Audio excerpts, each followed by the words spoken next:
जय हिंद दोस्तों। देखो ये बुक जो है RWA का है। आपको पता है कि अगले साल यानी कि 5 फरवरी CCGD का एग्ज़ाम चालू हो रहा है। तो उसमें कौन कौन से सिलेबस आते हैं? एक मैथ आता है, एक रीजनिंग आता है, एक हिंदी आता है और एक GK GS आता है। तो हमारा CCGD का जो बुक है RWA का, वहाँ पर हमने हिंदी का स्टार्ट कर दिए। हिंदी का 2 चैप्टर कंप्लीट हो गया, तीसरा चैप्टर चल भी रहा है ना, पर्यायवाची का। बुक से ही पढ़ा रहे हैं क्योंकि ये बुक में सन 2019 से लेकर सन 2024 तक पूरा क्वेश्चन इसमें दिया है और इसका पूरा थ्योरी भी दिया अच्छे से। बहुत अच्छी बुक है, आप सभी जानते हैं। RWA रोजगार विद अंकित यूट्यूब चैनल का नाम है, अंकित भाटी सर को। बहुत बेस्ट बुक है भाई, बहुत ही ज़्यादा बेस्ट बुक है। आप कोई और बुक उठाने की कोई ज़रूरत नहीं, आप यही मार्केट से उठा के इसी को पढ़ेंगे तब भी बहुत ठीक रहता है। तो हमने अब हम सामान्य ज्ञान को, इस बुक को कंप्लीट करवाएंगे। सामान्य ज्ञान, जनरल नॉलेज को कंप्लीट करवाएंगे। देखो यहाँ पर दिया भी है, एक मिनट, ये रहा। देखो 19, 21, 23 और 24 का ये CCGD के समस्त महत्वपूर्ण प्रश्नों की व्याख्या इसमें दिया है, पूरा दिया है। अब देखो इसमें क्या क्या सिलेबस है, इसमें क्या क्या चीज़ें दिया है अंकित भाटी से। देखो यहाँ पर ये रहा।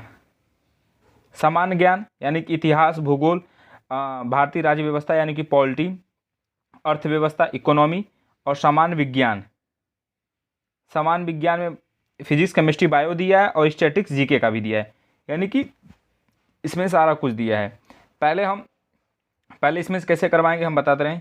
पहले हम इतिहास कंप्लीट करवाएंगे, फिर इसके बाद भूगोल, फिर नहीं, इतिहास के बाद हम इसके बाद चालू करेंगे भारतीय राज्य व्यवस्था, ये पहला पर रहेगा, फिर ये दूसरा पर रहेगा, फिर ये भूगोल तीसरा पर रहेगा, इसके बाद चौथा पर राज्य व्यवस्था। ठीक है, इसी सीक्वेंस से चलेगा। फिर इसके बाद हमारा फिजिक्स, केमिस्ट्री, बायो, सामान्य विज्ञान, स्टैटिक्स, GK का होगा। आज हम स्टार्ट करें इतिहास से। ठीक है, इतिहास से, एक मिनट, ये रहा इतिहास का पहला क्वेश्चन, समझिएगा।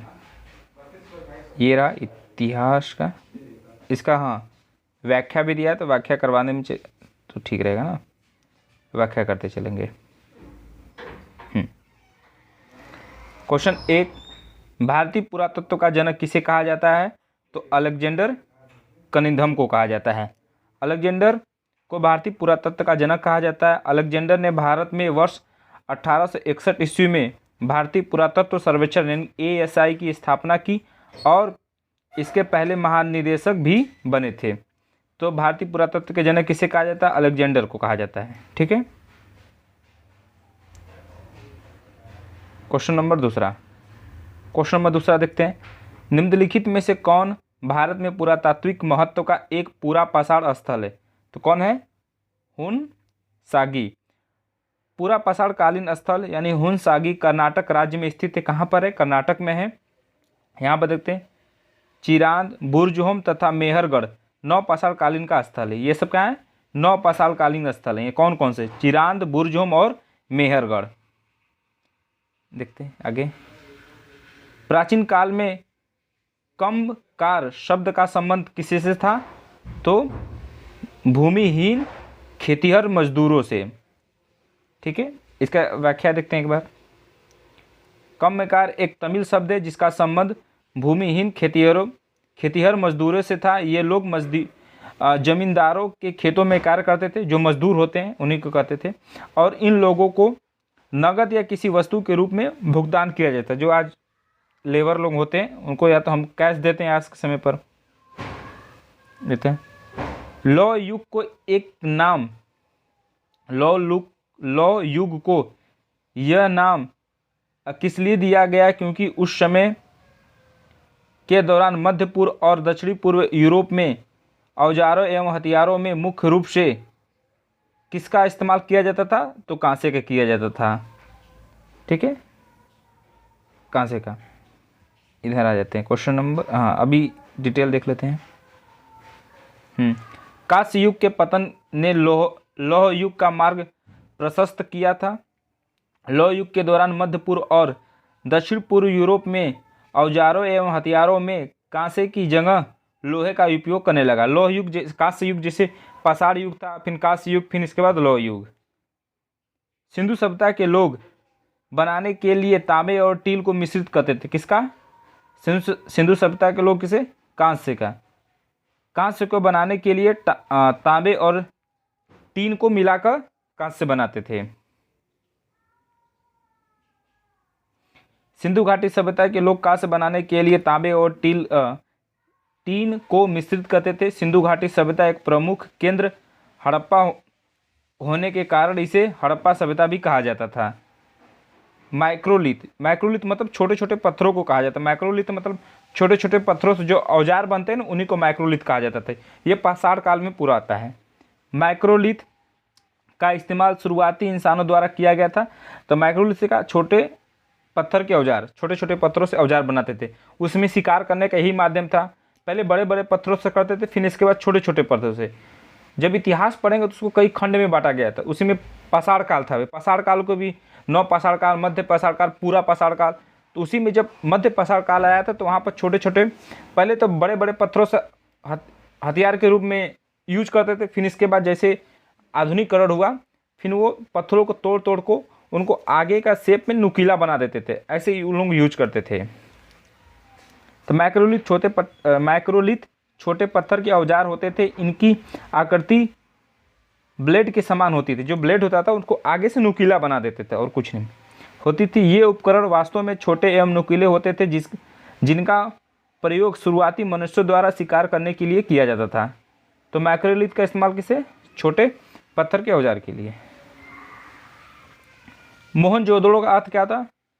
मतलब मृतकों का टीला से का अर्थ भाषा में मुर्दों का टीला, कहीं कहीं पे मृतकों का टीला भी लिखा रहता था, जिसे 1922 में राखालदास बनर्जी ने इनको खोजा था।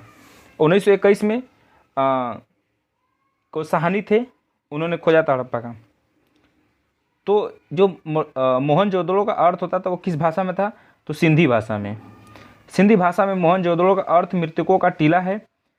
सैंधव स्थल मोहनजोदड़ो की खोज वर्ष 1922 में राखालदास बनर्जी ने की थी। मोहनजोदड़ो पाकिस्तान के सिंध प्रांत के लरकाना जिले में स्थित सिंधु नदी के तट पर था। ज़्यादातर जो भी शहर खोजे गए तो वो सिंध नदी के आसपास ही थे, इसलिए सिंधु सभ्यता और सबसे पहला जो शहर खोजा गया तो हड़प्पा था। तो या उसे हड़प्पा सभ्यता भी कहा जाता था। किस इसलिए कहा जाता था क्योंकि सबसे पहला हड़प्पा ही खोजा गया था, हड़प्पा स्थल। तो हड़प्पा सभ्यता और सिंधु घाटी सभ्यता, सिंधु घाटी सभ्यता इसलिए नाम पड़ा सिंधु क्योंकि जो भी स्थल खोजे गए तो वो सिंधु नदी के आसपास ही थे। निम्नलिखित में से प्राचीन भारत की कौन सी लिपि देखो दाईं से बाईं ओर लिखी जाती है? तो खरोष्टी, दाईं से इधर बाईं तक, ठीक है। हम लोग किस तरह लिखते हैं? लेफ्ट से राइट हम लोग जो लिखते हैं। देवनागरी लिपि हम लोग लिखते हैं ना, लेफ्ट से राइट। पर खरोष्टी लिपि जैसे देखो जो इस्लाम लोग, जो मुसलमान लोग होते हैं उन लोग को उर्दू में देखोगे तो इस तरह लिखा जाता है, इसी तरह लिखते हैं, इससे जाएगा। हम लोग इस तरह जाते हैं। क्वेश्चन नंबर यहाँ पर डिटेल देख लेते हैं। प्राचीन भारत में खरोष्टी लिपि दाएं से बाएं लिखी जाती थी। इस लिपि को पढ़ने का श्रेय जेम्स प्रिंसेप को कहा जाता था। क्वेश्चन नंबर 9, निम्नलिखित में से कौन सी सभ्यता अपने नगर नियोजन के लिए प्रसिद्ध थे? तो वही था सिंधु घाटी सभ्यता ही। सिंधु घाटी सभ्यता, हड़प्पा या सिंधु घाटी सभ्यता एक नगरीय सभ्यता थी। नगर नियोजन की व्यवस्था सिंधु घाटी सभ्यता की एक प्रमुख विशेषता थी। सिंधु घाटी सभ्यता के दो प्रमुख नगर हड़प्पा और मोहनजोदड़ो, जो कि आज वर्तमान में पाकिस्तान में खोजे गए थे, दोनों स्थल। किस स्थान से हड़प्पा कालीन रथ की एक प्रतिमा प्राप्त हुई थी? तो कौन सी वो थे? दैमाबाद। दैमाबाद जो कि महाराष्ट्र में पड़ा था। हड़प्पा सभ्यता का दक्षिणतम स्थल है। यहाँ से रथ की मूर्ति प्राप्त हुई थी। इधर देखते हैं। ऋग्वेदिक काल में, जैसे सिंधु घाटी सभ्यता आता तो वैदिक काल आता है, तो ऋग्वेदिक काल और उत्तर वैदिक काल। वैदिक जैसे देखो पाषाण काल, सिंधु घाटी सभ्यता, फिर वैदिक काल। वैदिक काल को भी दो खंड में बांटा गया, एक ऋग्वेदिक काल और उत्तर वैदिक काल, ठीक है। तो ऋग्वेदिक काल में रावी नदी को क्या कहा जाता था? परशुनी कहा जाता था। परशुनी देखो प्राचीन नाम, आधुनिक नाम। जो आज के समय में जो नदी हैं उनको प्राचीन में, इतिहास में जब उन लोगों को किस नाम से पुकारा जाता था? अस्किनी को आज के समय में चिनाब नदी कहते हैं, जो कि जम्मू कश्मीर में चिनाब नदी, जम्मू का पानी, यही नदी जो पाकिस्तान में जाता है, इसी में बहाते चले जाओगे पाकिस्तान में, बहुत ठंडा होता है। विपाशा व्यास नदी, वितिस्ता झेलम, सदानीरा गंडक, गोमती गोमल। उपनिषद का केंद्रीय विषय क्या है? तो दर्शन एवं ज्ञान उपनिषद का। उपनिषद दर्शन पर आधारित पुस्तक है, इन्हें वेदांत भी कहा जाता है। उपनिषद की कुल संख्या कितनी? 108 है। उपनिषद की कुल संख्या कितनी है? 108 है। आ जाते हैं। अरे अरे भाई इधर उधर मत हो। 4 वेदों में से किसमें बुरी आत्माओं और बीमारियों से बचने के लिए जादू टोना और तंत्र मंत्र का प्रयोग किया? तो अथर्ववेद। 4 वेद थे, ऋग्वेद, सामवेद, यजुर्वेद और अथर्ववेद। ऋग्वेद जिसमें वेद होता, यजुर्वेद और सामवेद जिसमें संगीत सा, अथर्ववेद जिसमें जादू टोना, यजुर्वेद और उससे संबंधित था। जी बुला रहे हैं, देखो आगे आएगा तो बता देंगे भाई। अथर्ववेद एकमात्र ब्राह्मण ग्रंथ कौन था? गोपद था। अथर्ववेद में ब्रह्म ज्ञान, धर्म, समाज निष्ठा, रोग निवारण, बुरी आत्माओं और बीमारियों से बचने के लिए जादू टोना तथा और तंत्र मंत्र आदि का वर्णन इसमें मिलता था। किसमें? अथर्ववेद में।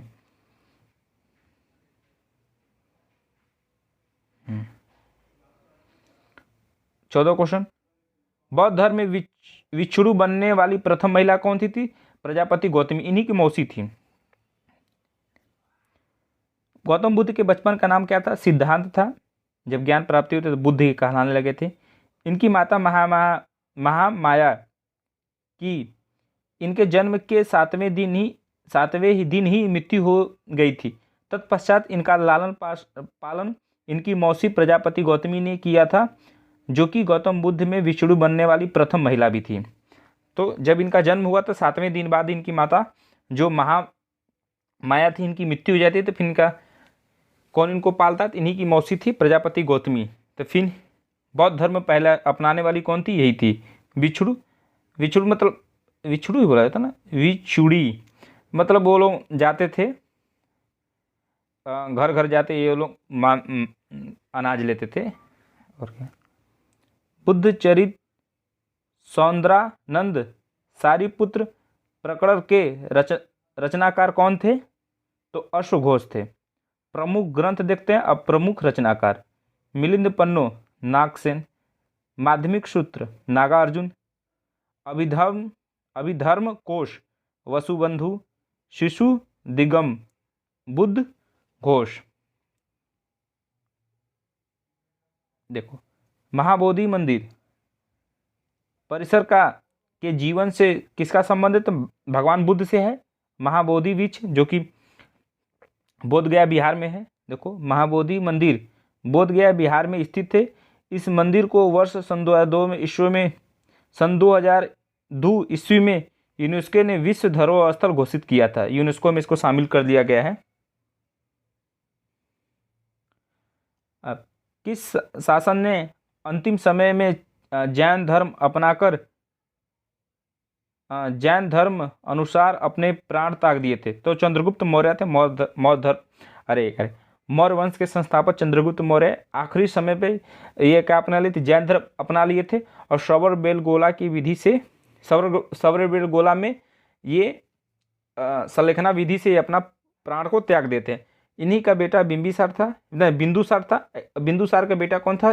अशोक था। तो अशोक बौद्ध धर्म को अपनाया था। जब कलिंग युद्ध हुआ, कलिंग युद्ध के बाद उसका हृदय परिवर्तन हो गया, फिर वो बौद्ध धर्म अपना लिए थे।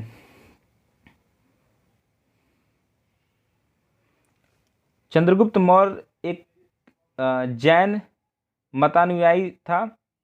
चंद्रगुप्त मौर्य ने जैन आचार्य भद्रबाहु से जैन धर्म की दीक्षा ली थी। चंद्रगुप्त मौर्य ने देखो श्रवणबेलगोला कर्नाटक में उपवास करके अपने प्राण त्याग दिए थे। जैन धर्म में इस प्रक्रिया को संलेखना या संथारा कहा जाता था। वही संलेखना विधि से इन्होंने अपना प्राण को त्याग दिया था। खाना पीना छोड़ दिए थे तो प्राण तो तक ही चली जाएगा। कौटिल्य किस शासक के प्रधानमंत्री थे? तो चंद्रगुप्त मौर्य के। चंद्रगुप्त मौर्य वंश का प्रथम राजा और संस्थापक था। कौटिल्य यानी कि चाणक्य इनके प्रधानमंत्री थे। हाँ, अशोक के निम्नलिखित अभिलेखों में से किसमें दक्षिण भारतीय राज्यों का उल्लेख हुआ? तो द्वितीय 14 शिलालेख थे, तो दूसरे वाले मुख्य शिलालेख में दक्षिण, क्योंकि ये भारत था, दक्षिण में राजाओं के बारे में इसका उल्लेख मिलता है। जैसे आज हम अशोक के अभिलेखों को 3 भागों में बांटा गया था, एक गुहा लेख, एक स्तंभ लेख और शिलालेख। अशोक के द्वितीय मुख्य शिलालेख में दक्षिण भारत के राज्यों संतिपुत्र, केरलपुत्र, चोल और पांड्य का उल्लेख है। इसके अतिरिक्त इस शिलालेख में मनुष्य एवं पशुओं की चिकित्सा तथा लोक कल्याणकारी कार्यों का भी उल्लेख है दूसरे वाले शिलालेख में। 20वां क्वेश्चन, निम्नलिखित में से कौन सबसे प्रसिद्ध शासक था जिसने काठियावाड़ में सुदर्शन झील का जीर्णोद्धार करवाया था? कौन? रुद्रदामन प्रथम ने। मतलब जो सुदर्शन झील था उसको मतलब पुनः बनवाया था। शकों के सर्वाधिक प्रसिद्ध राजा रुद्रदामन प्रथम के विषय में जूनागढ़ अभिलेख से जानकारी मिलती है। किसे? जूनागढ़ अभिलेख में मिलती है। सुदर्शन झील का निर्माण मौर्य काल में हुआ था। रुद्रदामन प्रथम ने गुजरात के काठियावाड़ में स्थित इस झील का मतलब पुनर्निर्माण करवाया था, उसको बनवाया था। 20 तक रहते, आगे वाला अगले पार्ट में कर लेते हैं। ठीक है, जय हिंद।